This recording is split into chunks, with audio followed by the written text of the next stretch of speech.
Hello guys, good evening. চলো আজকে আমরা স্টার্ট করছি কোম্পানি একের পার্ট 3।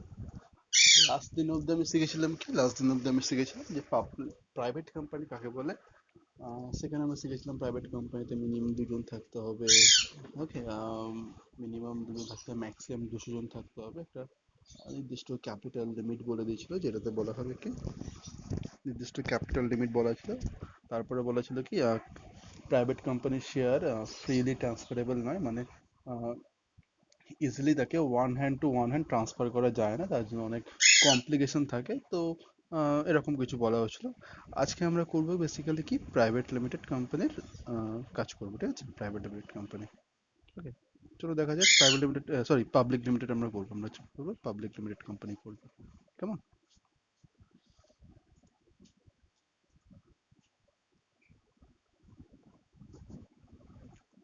আমার সফট 1 মিনিট, আমার সফটওয়্যারটা একটু সমস্যা করছে।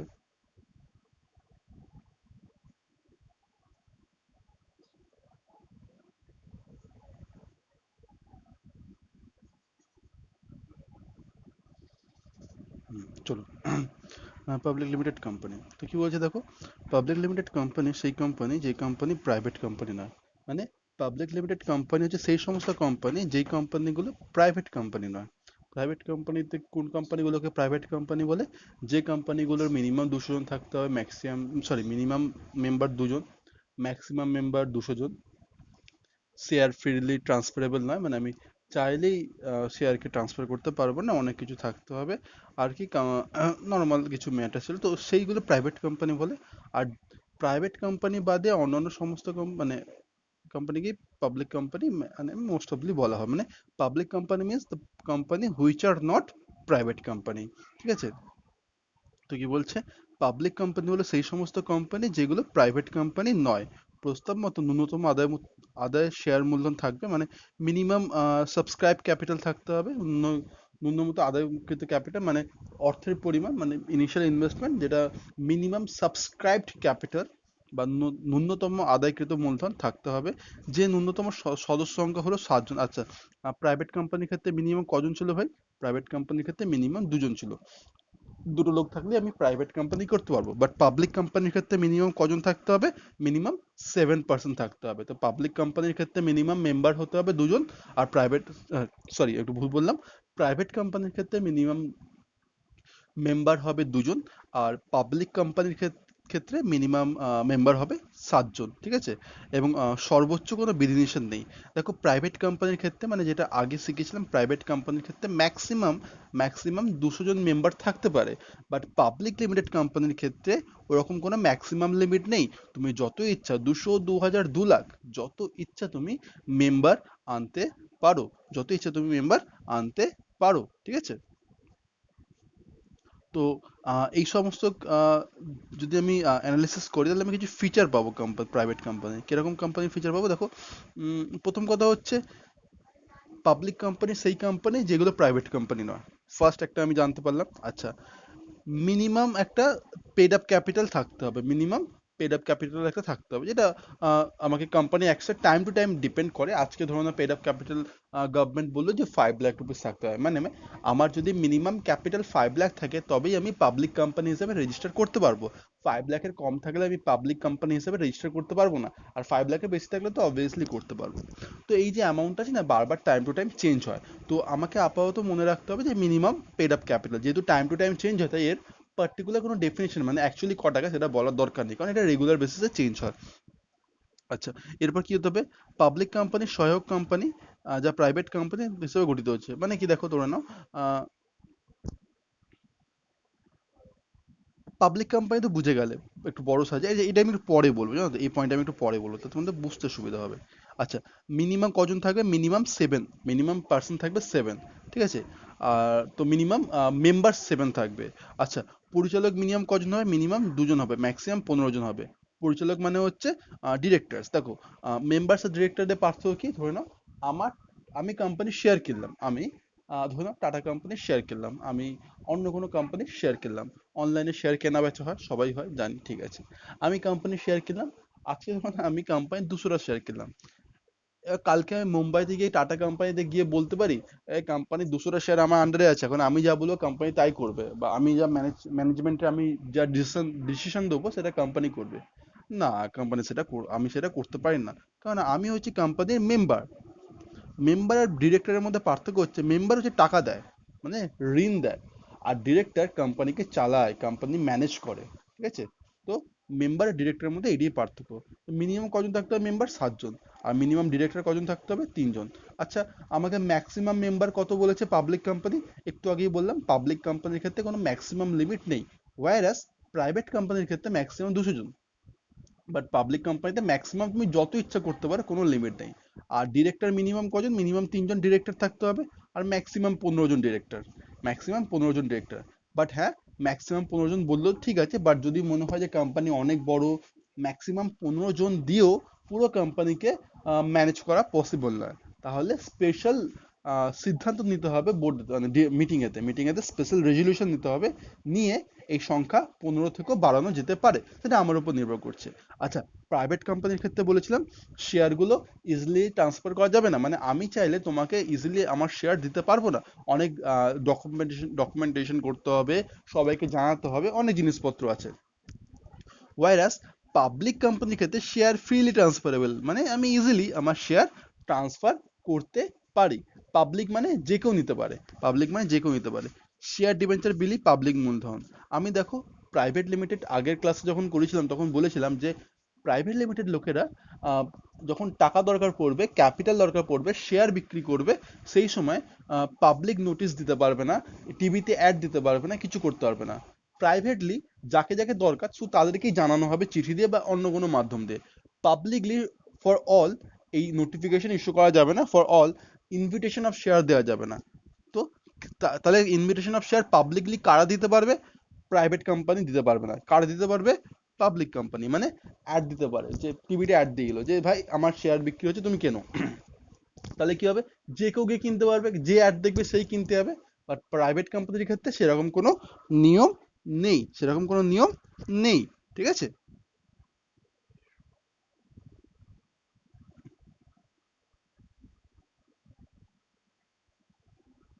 এবার বলছে দেখো, conversion of private company to public company, মানে আমার প্রাইভেট কোম্পানি ছিল, আমি চাইলে কি প্রাইভেট কোম্পানিকে পাবলিক কোম্পানিতে কনভার্ট করতে পারি?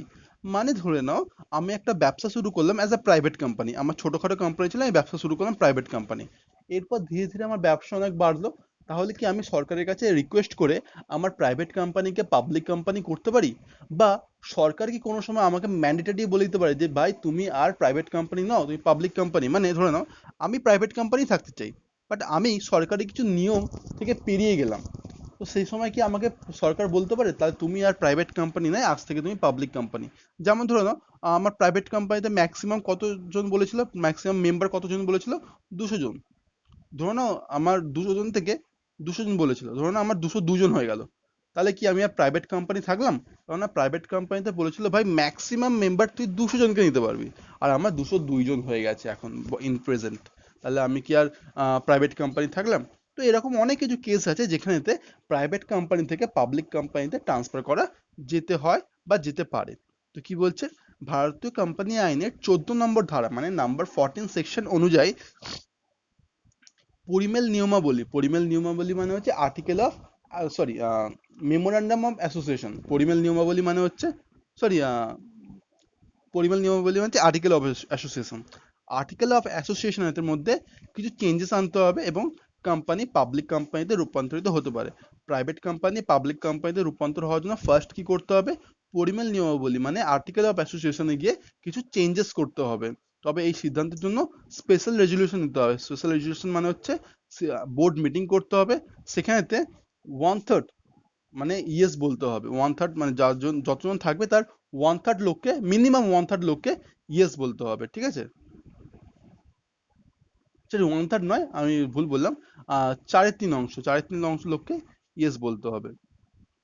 পরিমাণ নিয়মাবলী এমনভাবে পরিবর্তন করতে হবে যে সদস্য সংখ্যা যেন হস্তান্তরযোগ্য বিধিনিষেধ কমানো অবশ্যই, আচ্ছা যেমন করতে হবে, এগুলো করতে হবে। তো কোন কোন সার্কামস্ট্যান্সে এই পরিবর্তন হচ্ছে, তো সুতরাং যদি প্রাইভেট কোম্পানি পাবলিক কোম্পানিতে পরিবর্তিত হতে চায় নিম্নলিখিত পদক্ষেপ গ্রহণ করতে হবে।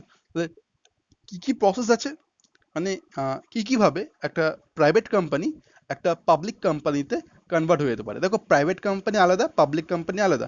প্রাইভেট কোম্পানি নিজের কিছু ফিচার আছে, মিনিমাম দুজন, ম্যাক্সিমাম দুজন, 200 জন, মিনিমাম ডিরেক্টর দুজন, ঠিক আছে, মিনিমাম রিকোয়ারমেন্ট অফ ক্যাপিটাল আছে, শেয়ার ট্রান্সফারেবল নয়, হোয়ারাস পাবলিক কোম্পানিরও নিজের কিছু রুলস আছে। তো প্রাইভেট থেকে পাবলিকে হতে হলে কি কি প্রসেস ফলো করতে হয়? প্রথমে কি বিশেষ সিদ্ধান্ত, মানে কোম্পানি পরিমাণ নিয়মাবলী পরিবর্তনের জন্য বিশেষ সিদ্ধান্ত আবশ্যিক, মানে একটা মিটিং করতে হবে যেখানে স্পেশাল রেজলিউশন পাস করতে হবে। রেজলিউশন মানে হচ্ছে ডিসিশন বা সিদ্ধান্ত। স্পেশাল রেজলিউশন পাস করতে হবে মিটিং এতে। তারপরে কিসের জন্য পাস করতে হবে? পরিমেল নিয়মাবলী, মানে হচ্ছে আর্টিকেল অফ অ্যাসোসিয়েশনকে চেঞ্জ করতে হবে। কেননা আর্টিকেল অফ অ্যাসোসিয়েশন যদি চেঞ্জ না করো তাহলে কোনোদিনই তুমি পাবলিক, এই সরি একটুখানি আমার পাখিটা আমাকে কামড়ে দিয়েছে, তাই জন্য চেঁচালাম। ওই ছাড় ছাড় ছাড়।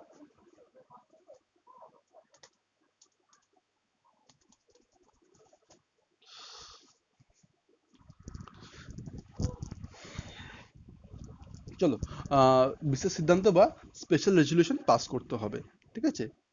তারপর কি হবে? সিদ্ধান্তের কপি এবং পরিবর্তিত নিয়মাবলী। তো সিদ্ধান্ত গ্রহণের 30 দিনের মধ্যে তার কপি আইএনসি 27 ফর্ম ও নির্ধারিত ফিস ও রেজিস্ট্রারকে জমা দিতে হবে। মানে ধরো না, তাহলে সিম্পলি ব্যাপারটা কি বলছি শোনো। আমি বললাম কি একটা মিটিং ডাকতে হবে, মিটিং ডাকতে হবে, সেখানেতে ডিসিশন নিতে হবে। আর সেই ডিসিশন কিরকম হবে? স্পেশাল রেজলিউশন, এটা কিন্তু কথাটা কিন্তু মাথায় রাখবে, বা বিশেষ সিদ্ধান্ত। স্পেশাল রেজলিউশন পাস করতে হবে। নর্মাল রেজলিউশন আর স্পেশাল রেজলিউশনের মধ্যে পার্থক্য আছে, সেগুলো পরে তুমি শিখবে, ঠিক আছে। তো স্পেশাল রেজলিউশন পাস করতে হবে। এবার এই স্পেশাল রেজলিউশন আমার যেদিন পাস হলো, যে স্পেশালাইজেশন কিসের জন্য পাস হবে? যে হ্যাঁ, আমার প্রাইভেট কোম্পানি পাবলিক কোম্পানিতে কনভার্ট করতে চাই, ম্যাক্সিমাম লোক হ্যাঁ হ্যাঁ বললো, স্পেশাল রেজলিউশন পাস হয়ে গেল। আর কি করব? সঙ্গে সঙ্গে আমরা কি করব? স্পেশাল রেজলিউশন অনুযায়ী পরিমেল নিয়মাবলী বা আর্টিকেল অফ অ্যাসোসিয়েশনে কিছু চেঞ্জেস করব। তাহলে আমার রেজলিউশন হলো, তারপর আমার আর্টিকেল অফ অ্যাসোসিয়েশনে আমার কিছু চেঞ্জেস করলাম। এবার দুটো ডকুমেন্ট এলো, একটা হচ্ছে নতুন তাহলে চেঞ্জেস এলো মানে কি? আর্টিকেল অফ অ্যাসোসিয়েশন চেঞ্জ হয়ে গেল। আগে একটা আর্টিকেল অফ অ্যাসোসিয়েশন ছিল, তার মধ্যে আমি কিছু চেঞ্জেস আনলাম, তাহলে একটা নতুন আর্টিকেল অফ অ্যাসোসিয়েশন হয়ে গেল। আর সিদ্ধান্ত যখন নিয়েছিলাম তখন একটা ডকুমেন্ট নিশ্চয়ই হয়েছিল আমার, বোর্ড রেজলিউশন হয়, একটা ডকুমেন্ট হয়, ডকুমেন্ট আমার নিশ্চয়ই তৈরি হয়েছিল। এই দুটো ডকুমেন্ট হলো আমার কাছে। একটা হচ্ছে নতুন আর্টিকেল অফ অ্যাসোসিয়েশন বা পরিমেল নিয়মাবলী, আর একটা হচ্ছে আমার বোর্ড রেজলিউশন বা সিদ্ধান্ত। এই দুটোকে নেব, নিয়ে উইদিন 30 ডেজ, মানে 30 দিনের মধ্যে সরকারের কাছে গিয়ে জমা দেবো। সরকারের কাছে গিয়ে জমা দেবো, সরকার বলা ভুল হবে, আরওসি মানে রেজিস্টার অফ কোম্পানিজ বা MCA, ministry of corporate affairs. ROC, ROC মানে হচ্ছে registrar of companies, registrar of কোম্পানিজে গিয়ে আমি জমা দেবো। আর কি করব? আর একটা ফর্ম ফিল আপ করে দেবো। ওই ফর্মটার নাম হচ্ছে INC 27। ফর্মটার নাম কি? INC 27, INC for incorporation, INC 27। তাহলে আমি প্রথমে কি করব? আমি একটা স্পেশাল রেজলিউশন পাস করব, তার ডকুমেন্ট হবে স্পেশাল রেজলিউশন। তারপরে আমি আর্টিকেল অফ অ্যাসোসিয়েশনকে একটু চেঞ্জেস আনবো, তো নতুন একটা আর্টিকেল অফ অ্যাসোসিয়েশন ক্রিয়েট করব আমি। সেই দুটোকে নিয়ে 30 ডেজের মধ্যে আমি কি করব? আরওসির কাছে গিয়ে জমা দেবো। আর তার সঙ্গে একটা ফর্ম ফিল আপ করবো, সেই ফর্মের নাম হচ্ছে INC 27। ওকে, এরপর কি করব? ধরে নাও আমি পাবলিক কোম্পানি আছি, সরি প্রাইভেট কোম্পানি আছি, আমি পাবলিক কোম্পানিতে নিজের ইচ্ছায় চেঞ্জ হতে চাই। এখন প্রাইভেট কোম্পানিতে আমার ধরে নাও মিনিমাম দুজন থাকতে হবে মেম্বার। আমার ধরে নাও মিনিমাম দুজন, তো ম্যাক্সিমাম আমার 4 জন আছে, অসুবিধা নেই। ম্যাক্সিমাম মিনিমাম দুজন আর ম্যাক্সিমাম 200 জন পারমিশন দেওয়া আছে। তো আমি আমার প্রাইভেট, অ্যাজ বিইং আ প্রাইভেট কোম্পানি, আমি 4 জন মেম্বার নিয়েও চালাতে পারি। পারি কিনা বলো? দেখো, মিনিমাম দুজন মেম্বার বলেছিল আর ম্যাক্সিমাম 200 জন বলেছিল। সেখানেতে আমার প্রাইভেট কোম্পানি আছে, মিনিমাম দুজন, আমি একটু বাড়িয়ে 4 জনকে নিয়ে আমি আমার প্রাইভেট কোম্পানি চালাচ্ছি, কোনো অসুবিধা নেই। কিন্তু প্রাইভেট কোম্পানি থেকে আমি যখন পাবলিক কোম্পানিতে যাব, তখন আমার মনে করতে হবে, কি মনে করতে হবে? পাবলিক কোম্পানিতে মিনিমাম মেম্বার 7 জন, আর আমার আপাতত নাও কত আছে? এখন 4 জন আছে। তাহলে আমি পাবলিক লিমিটেডে যদি হাত বাড়াতে চাই, পাবলিক লিমিটেড যদি হতে চাই, তাহলে আমাকে এই 4 জন থেকে 7 জন সদস্য হতে হবে। মানে আমাকে আরো 3 জন, মিনিমাম 3 জন, দেখো 7 জনের বেশি হলে কোনো অসুবিধা নেই, আমি যদি আরো বেশি লোক আনতে পারি কোনো অসুবিধা নেই, বাট মিনিমাম 3 জনকে তো আমাকে আরো আনতে হবেই হবে। কেননা আমাকে মিনিমাম 7 জনের যে কোটা সেটা ফুলফিল করতে হবে। তাহলে এখানে কি বলছে ওইটাই, যে মেম্বারশিপ ইনক্রিজ বা সদস্য সংখ্যা বৃদ্ধি, মানে আমার আমার যে সদস্য সংখ্যা আছে সেটাকে বৃদ্ধি করতে হবে। পরিচালক সংখ্যা, পরিচালক সংখ্যা দেখো, যদি বলি প্রাইভেট কোম্পানি, আর এখানে আছে আমার public company, PB public company. Private কোম্পানিতে মিনিমাম ডিরেক্টর হচ্ছে 3 জন, আর পাবলিক কোম্পানিতে, সরি আমি একটু ভুল বললাম, প্রাইভেট কোম্পানিতে মিনিমাম ডিরেক্টর হচ্ছে 2 জন থাকতে হবে, আর পাবলিক কোম্পানিতে মিনিমাম ডিরেক্টর 3 জন থাকতে হবে। এখন ধরো না আমার প্রাইভেট কোম্পানিতে আছে মিনিমাম 2 জনকে নিয়ে আমি আমার কাজ চালাচ্ছি, আর আমি হুট করে পাবলিক কোম্পানি হতে চাইছি। তো প্রাইভেট কোম্পানি আছি, মিনিমাম 2 জন নিয়ে কাজ চালাচ্ছি, পাবলিক কোম্পানি হতে চাইছি। বাট পাবলিক কোম্পানি হতে হলে আমাকে মিনিমাম কটা ডিরেক্টর রাখতে হবে দাদা? 3টে ডিরেক্টর রাখতে হবে। তাহলে আমাকে মিনিমাম আরো একজনকে আমাকে আনতে হবে 3টে করার জন্য। আমি চাইলে আরো বেশি আনতে পারি, বাট মনে রাখো পাবলিক কোম্পানির ক্ষেত্রে ম্যাক্সিমাম লিমিট কত বলেছিল? 15। ঠিক আছে, তাই 15-এর বেশি যেন না হয়। তো বিবর্তন পত্র মানে, যদি আমার টাকা দরকার পড়ে তাহলে আমি কি করবো? পাবলিক নোটিশ দিতে পারবো, বা প্রসপেক্টাস, প্রসপেক্টাস ঠিক আছে।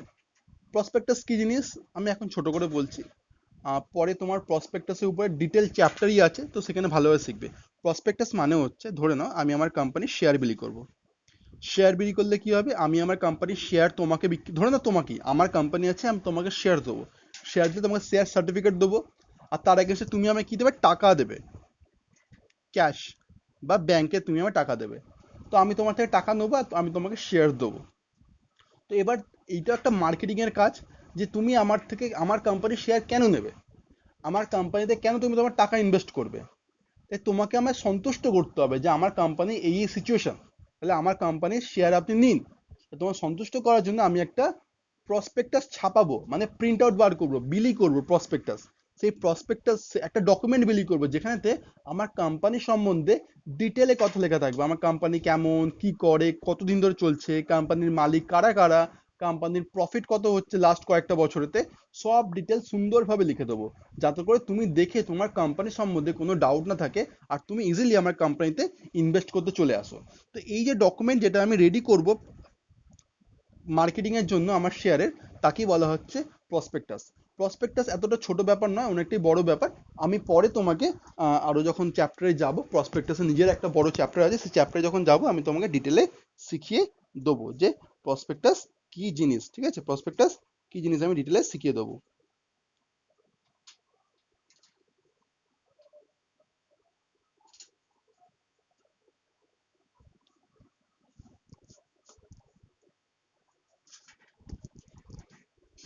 ওকে, এরপর কি আসছে দেখো, কোম্পানির নাম পরিবর্তন। তো নাম পরিবর্তন খুব দরকার। আমি তোমাকে একটা জিনিস বলিনি, এখনো বলে দিচ্ছি। দেখো, প্রাইভেট কোম্পানির ক্ষেত্রে যদি প্রাইভেট কোম্পানি করো, তা সেই কোম্পানি যাই হোক, সেই কোম্পানি যাই হোক, কোম্পানির নাম ABC XYZ রাম সাম যদু মধু যাই হোক, কোম্পানির নামের শেষে দুটো শব্দ লিখতে হবে তোমাকে, দুটো ওয়ার্ড লিখতে হবে। সেই দুটো ওয়ার্ড হচ্ছে প্রাইভেট পিভিটি এলটিডি, বা প্রাইভেট লিমিটেড। তুমি পুরোটাও লিখতে পারো, শর্টেও লিখতে পারো, প্রাইভেট লিমিটেড। তোমায় কি লিখতে হবে প্রাইভেট কোম্পানির নামের শেষে? প্রাইভেট লিমিটেড বা পিভিটি এলটিডি। হোয়ারাস পাবলিক কোম্পানির ক্ষেত্রে, পাবলিক কোম্পানির ক্ষেত্রে তোমায় কি লিখতে হবে? Public limited. পাবলিক লিমিটেড না লিখে শুধু লিমিটেডও লিখে, লিমিটেড লেখাও চলে, শুধু লিমিটেড লিখতে হবে। ঠিক আছে, শুধু লিমিটেডই লিখবে। তো পাবলিক কোম্পানির ক্ষেত্রে শুধু লিমিটেড। তাহলে প্রাইভেট কোম্পানির ক্ষেত্রে নামের সাথে থাকবে কি? Private limited. পাবলিক লিমিটেডের ক্ষেত্রে তোমার নামের সাথে কি থাকবে? শুধু লিমিটেড। তাহলে ধরো না আমার একটা কোম্পানি ছিল যার নাম ছিল XYZ প্রাইভেট লিমিটেড, সেটাকে যদি আমি কনভার্ট করি ইন পাবলিক লিমিটেড, তাহলে কোম্পানির নামটা কি হয়ে যাবে এখন? XYZ limited. তাহলে আগে কি নাম ছিল? XYZ private limited. এখন যখনই আমি কনভার্ট করছি, আমি যখন এটাকে পাবলিক লিমিটেড কোম্পানিতে কনভার্ট করছি, তখন এর নাম কি হয়ে যাবে? XYZ limited. মাঝখান দিয়ে প্রাইভেট কথাটা মুছে দিতে হবে মাঝখান দিয়ে, তাহলে XYZ প্রাইভেট লিমিটেড থেকে নামটা হয়ে যাবে XYZ লিমিটেড। তাহলে মাঝখান দিয়ে প্রাইভেট কথাটি তুলে দিতে হবে। এটাকে বলা হয় কোম্পানির নামের পরিবর্তন। তাহলে আমি এখন কি শিখলাম? আমি শিখলাম হচ্ছে প্রাইভেট কোম্পানি কি করে একটা পাবলিক কোম্পানিতে কনভার্ট হতে পারে। ঠিক আছে, এরপরে এরপরে আমি শিখবো যে কি করে একটা conversion of public company to private company, মানে উল্টোটা, তার মানে একটা পাবলিক কোম্পানি যে ছিল তার হয়তো টাইম খারাপ চলছে বা কোনো কারণে সে প্রাইভেট কোম্পানিতে কনভার্ট হতে যাচ্ছে। আগে কি ছিল, আগে শিখলাম প্রাইভেট কোম্পানি পাবলিক কোম্পানি হতে যাচ্ছে, এখন শিখছি পাবলিক কোম্পানি প্রাইভেট কোম্পানি হতে যাচ্ছে। তাহলে এখানে কি করতে হবে, এখানে ঠিক সেম সেম টাইপের জিনিসপত্র আছে দেখো। বিশেষ সিদ্ধান্ত মানে স্পেশাল রেজলিউশন, একটা মিটিং করতে হবে, স্পেশাল রেজলিউশন নিতে হবে, ঠিক আছে। সিদ্ধান্তের কপি এবং পরিমাণ নিয়ম, তার মানে তোমার আবার কি করতে হবে, পরিমেল নিয়মাবলী মানে আর্টিকেল অফ অ্যাসোসিয়েশন এটাকে আবার চেঞ্জেস করতে হবে। যেমন প্রাইভেট থেকে পাবলিকে যাওয়ার সময় আর্টিকেল অফ অ্যাসোসিয়েশন চেঞ্জ করতে হয়েছিল, সেরকম প্রাইভেট থেকে পাবলিকে আসার সময় আর্টিকেল অফ অ্যাসোসিয়েশন চেঞ্জ করতে হবে। তারপর কি করতে হবে, সেম রুল, 30 দিনের মধ্যে তোমাকে যেতে হবে কোথায়, 30 দিনের মধ্যে তোমাকে আরওসির কাছে যেতে হবে, মানে রেজিস্টার অফ কোম্পানিসের কাছে যেতে হবে। আর সেখানে গিয়ে এই যে স্পেশাল রেজলিউশন কপি আর নতুন এওএ যে তুমি বার করলে আর্টিকেল অফ অ্যাসোসিয়েশন, সেটাকে জমা দিতে হবে। আর একটা ফর্ম ফিল আপ করতে হবে, সেম ফর্ম, সেই ফর্মটার নাম কি INC-27, আগের যা ছিল তাই একই ফর্ম জমা করতে হবে। ট্রাইব্যুনালের অনুমোদন, পাবলিক কোম্পানি থেকে প্রাইভেট কোম্পানিতে রূপান্তর করার জন্য পরিমাণ নিয়মাবলী পরিবর্তন করে সেই পরিমাণ নিয়মাবলী ট্রাইব্যুনাল দ্বারা অনুমোদিত হতে হয়। মানে ধরে নাও প্রাইভেট কোম্পানি থেকে পাবলিক কোম্পানিতে যাওয়ার জন্য, প্রাইভেট থেকে পাবলিকে যাওয়ার জন্য কোনো ট্রাইব্যুনালের কোনো পারমিশন দরকার ছিল না। একটা জাস্ট রেজলিউশন নেবো, স্পেশাল রেজলিউশন, তারপর আমি আর্টিকেল অফ অ্যাসোসিয়েশনকে আমি অ্যামেন্ড করবো, মানে চেঞ্জেস আনবো, করে আমি ফর্ম ফিল আপ করবো, গল্প শেষ। বাট পাবলিক থেকে প্রাইভেটে আসার জন্য এই নতুন জিনিস দরকার, ট্রাইব্যুনালের অনুমোদন। ট্রাইব্যুনালের কাছে তোমাকে তোমার পরিমেল নিয়মাবলী পাঠাতে হবে বা আর্টিকেল অফ অ্যাসোসিয়েশন পাঠাতে হবে, তাদের থেকে পারমিশন নিতে হবে যে দাদা আমি কি এই কাজটা করতে পারি, তারপরেই তুমি কাজটা করতে পারবে। এবার যদি পারমিশন পেয়ে যাও, যদি ট্রাইব্যুনাল তোমাকে পারমিশন দিয়ে দেয়, তো ট্রাইব্যুনাল যে সার্টিফিকেট বা পারমিশন দিল সেই যে কপি তোমাকে হাতে দেবে, সেই কপিটা তোমাকে আরওসির কাছে জমা দিতে হবে। তাহলে কি বুঝলে, তাহলে প্রথমে বুঝলে কি, প্রথমে তোমাকে স্পেশাল রেজলিউশন দিতে হবে, তারপর এও কে তোমাকে চেঞ্জেস আনতে হবে, মানে পরিবর্তন করতে হবে, এও মানে আর্টিকেল অফ অ্যাসোসিয়েশন, পরিবর্তন করে সেটাকে ট্রাইব্যুনালের কাছে দেখাতে হবে। ট্রাইব্যুনাল ট্রাইব্যুনাল কি করবে, সেটাকে যদি পছন্দ হয় অ্যাপ্রুভ করবে, সেই অ্যাপ্রুভ করলে ট্রাইব্যুনাল তোমাকে একটা সার্টিফিকেট দেবে। তাহলে স্পেশাল রেজলিউশন তোমার কাছে আছে, এওএ নতুন কপি তৈরি হয়ে গেছে যেটা চেঞ্জ করে আনা হচ্ছে, আগের অন্য ছিল এখন নতুন করেছো, আর তোমাকে পারমিশন কপিও পেয়ে গেছো, তুমি সার্টিফিকেটও পেয়ে গেছো। এই তিনটে ডকুমেন্ট নিয়ে তোমাকে কোথায় যেতে হবে, আরওসির কাছে যেতে হবে। কোথায় যেতে হবে, আরওসির কাছে, 15 দিনের মধ্যে গিয়ে তোমাকে INC-27 ফিল আপ করতে হবে।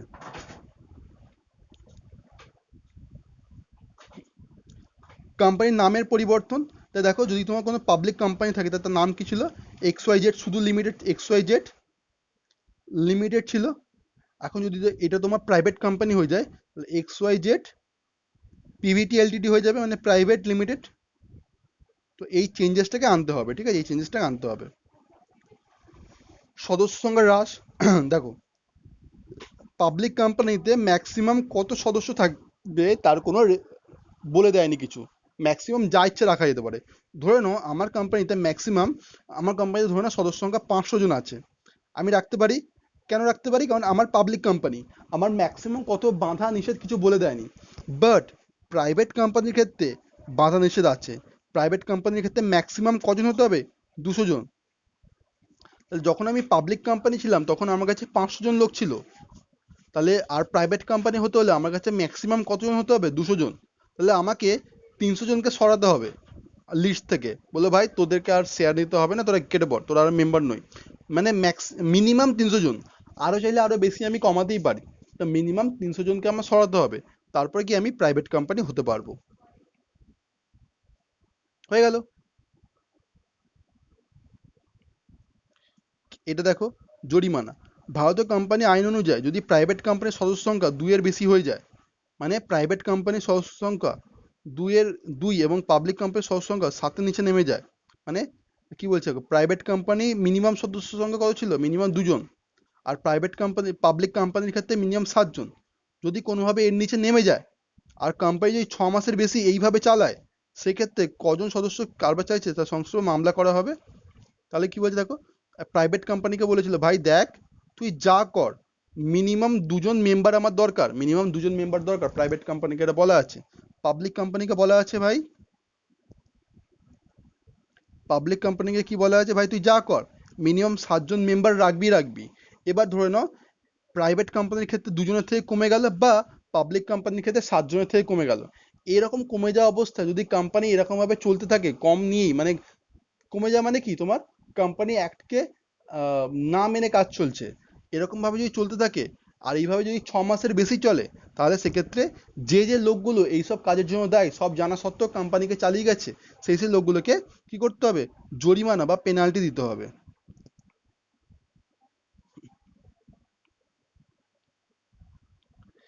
এবার একটা খুব সুন্দর জিনিস শিখবো আমরা, যে one person company, OPC, one person company বা একক ব্যক্তি বিশিষ্ট কোম্পানি। ঠিক আছে, দেখো গল্প হচ্ছে এরকম, যে কোম্পানি করতে গেলে আমি একটু আগে কি শিখলাম, মিনিমাম 2জন থাকতে হবে প্রাইভেট কোম্পানির জন্য।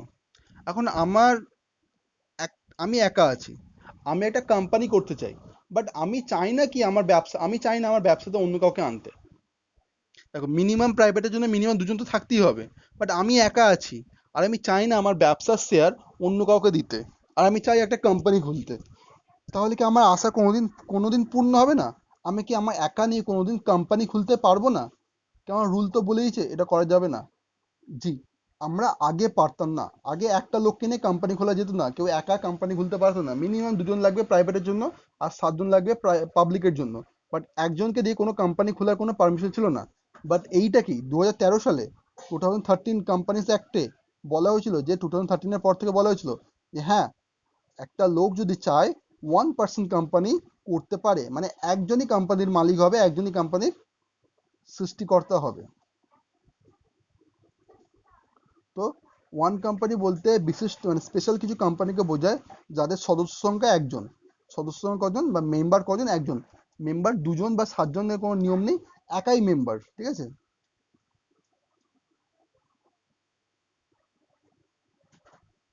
এবার কিছু রুলস আছে।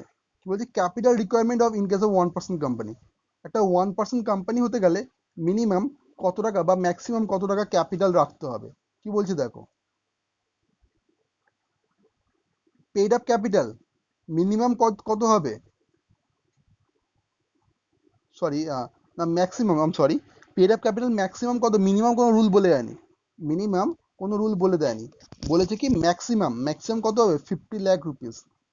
একটা ওপিসি মানে 1% কোম্পানি খুলতে গেলে, 1% কোম্পানিতে ম্যাক্সিমাম ক্যাপিটাল কত হবে, ম্যাক্সিমাম ক্যাপিটাল 50 লাখ হবে, বা 50 লাখ টাকা হবে। আর বার্ষিক গড় বিক্রি সংশ্লিষ্ট সময় 2 কোটি পর্যন্ত থাকতে হয়, মানে বলছে কি মিনিমাম ক্যাপিটাল কত হবে, minimum, sorry, capital maximum 50 lakh হবে। আর তোমার সেল বা টার্ন ওভার যেটাকে বলে, সেল ম্যাক্সিমাম 2 কোটি হবে, 2 কোর। 2 কোটির বেশি যদি হয়ে যায়, তাহলে তাকে আর 1% কোম্পানি বলা যাবে না। আর ক্যাপিটাল 50 লাখের বেশি যদি হয়ে যায়, তাহলে তাকে আর কি বলা যাবে না, 1% কোম্পানি বলা যাবে না। 1% কোম্পানির কিছু ফিচার আছে, কি ফিচার্স আছে বা কি বৈশিষ্ট্য আছে? সদস্য সংখ্যা কতজন হবে? একজন হবে, তাই জন্য তো 1% কোম্পানি। নেচার, এটা প্রাইভেট কোম্পানির মতো হবে। প্রাইভেট কোম্পানি একটা ছোট ভাই, প্রাইভেট কোম্পানিতে মিনিমাম 2জন লাগে, ওপিসিতে একজন লাগে, তো প্রাইভেট কোম্পানির মতো অনেকটা হবে এটা। পরিচালক সংখ্যা, পরিচালক সংখ্যা একও হতে পারে। ঠিক আছে, মিনিমাম একজন তো হতে, ন্যূনতম একজন তো হতেই পারে পরিচালক সংখ্যা। দেখো প্রাইভেট কোম্পানির ক্ষেত্রে পরিচালক সংখ্যা 2জন ছিল, আর পাবলিক কোম্পানির ক্ষেত্রে পরিচালক সংখ্যা 7জন ছিল, সরি 3জন ছিল মিনিমাম, ডিরেক্টর, পরিচালক মানে ডিরেক্টর, আর ম্যাক্সিমাম 15জন ছিল। ঠিক আছে, সেরকমই পরিচালক সংখ্যা, নাম্বার অফ ডিরেক্টরস, ওপিসির জন্য একজন, মিনিমাম একজন, আর ম্যাক্সিমাম 15জন।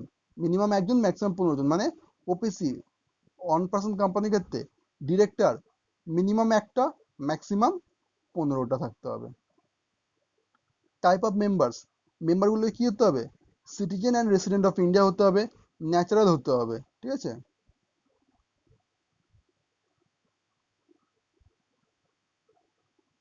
সিটিজেন অফ ইন্ডিয়া কাকে বলা হবে? যে লাস্ট বছরে 182 ডেজের বেশি আমাদের দেশে ছিল, এটা কোনো একটা বড় ব্যাপার না।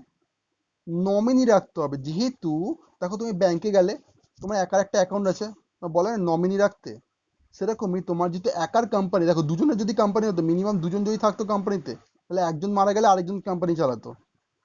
বাট তুমি একা কোম্পানিতে আছো, এখন তোমার যদি কিছু হয়ে যায়, মানে ভগবান না করুক, তোমার যদি কিছু হয়ে যায়, তাহলে তোমায় কি করতে হবে? তাহলে কোম্পানি কার হবে? কোম্পানি যে ট্যাক্স দিতে হবে, বা কোম্পানি কে চালাবে? তাহলে কোম্পানিতে একটা নমিনি রাখতে হয় কোম্পানিতে। তাহলে আরওসির কাছে তুমি যখন রেজিস্টার করতে হবে, তুমি তো মেম্বার হলে 1% কোম্পানি, তার সঙ্গে একটা নমিনি রাখতে হবে। মানে তোমার অবর্তমানে তোমার অবর্তমানে ওই কোম্পানি কে চালাবে তাকে বলা হবে নমিনি।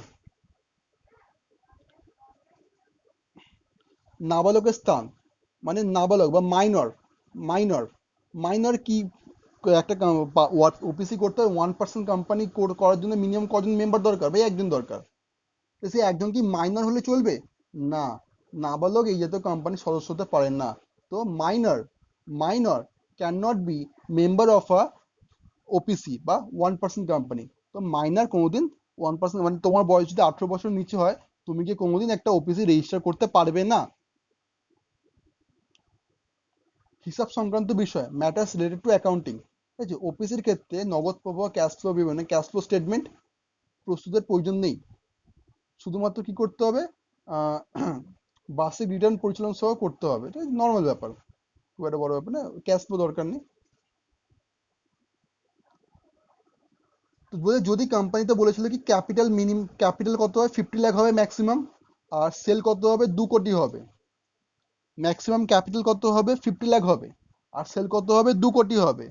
এই দুটো নিয়ম যদি পেরিয়ে যায়, মানে তোমার যদি ক্যাপিটাল 50 লাখের বেশি হয়ে যায়, বা তোমার টার্নওভার বা সেলস 2 কোটির বেশি হয়ে যায়, তাহলে তোমাকে ম্যান্ডেটরিলি হয় প্রাইভেট নয় পাবলিক অন্য কোম্পানি তোমায় কনভার্ট হতে হবে। কেননা তোমাকে বলেছে ভাই তুই ওপিসি কর, 1% কোম্পানি কর, বাট কিছু কথা আমার মাথায় রাখ, ক্যাপিটাল কোনোদিনই যেন 50 লাখের বেশি না হয়, আর সেলস কোনোদিনই যেন 2 কোটির বেশি না হয়। আর এর যদি বেশি হয়ে যায়, তাহলে তোকে আর আমরা ওপিসি বলে ডাকবো না। তোকে চেঞ্জ করতে হবে, কি ওপিসি থেকে প্রাইভেট আর পাবলিক কোম্পানিতে কনভার্ট হতে হবে। আর সেই কোম্পানির যা রুল আছে সেগুলো মেনে চলতে হবে। আর এটা করতে হবে কবে থেকে? যেদিন তুমি দেখবে যে তোমার সেলস বেড়ে গেল বা ক্যাপিটাল বেড়ে গেল, তার থেকে 6 মাসের মধ্যে এই কাজটা তোমাকে করতে হবে।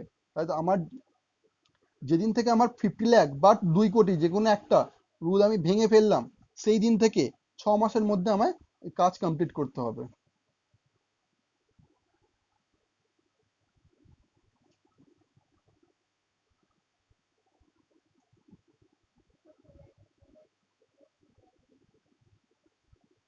আচ্ছা, পরের দিন ক্লাসে আমরা শিখবো কিভাবে একটা ওপিসি, মানে আগে শিখেছিলাম কি প্রাইভেট কোম্পানি, পাবলিক কোম্পানি হচ্ছিল, পাবলিক কোম্পানি, প্রাইভেট কোম্পানি হচ্ছিল। এখন শিখবো কিভাবে ওপিসি পাবলিক বা প্রাইভেট কোম্পানিতে কনভার্ট হতে পারে। ঠিক আছে, এটা পরের ক্লাসে আমরা শিখবো।